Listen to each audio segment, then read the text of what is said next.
author Julia Cook came to our school today for an assembly with second and third grade, and she came and talked with another group of kids. She's coming back tonight. We have so much stuff to teach kids and in so limited time. If you can find a cool book, you can get inside a kid's head and teach them from the inside out, because they'll let you in. One of our co-principals, Steve Glaize, wrote a grant to share her work throughout the district and to have her be able to talk with the second and third graders. She was nice.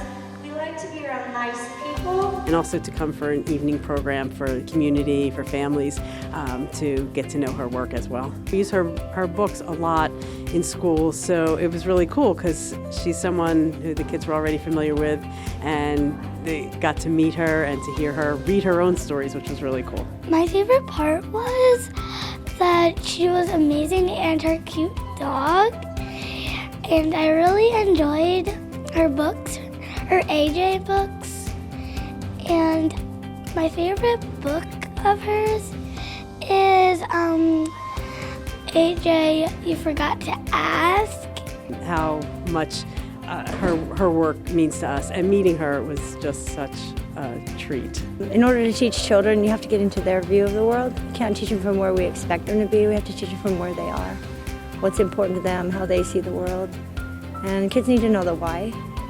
And teachers need to have more joy in their lives. Instead of strive for happiness, strive for joy. We're here for each other, and that we have it within us to do what we need to do.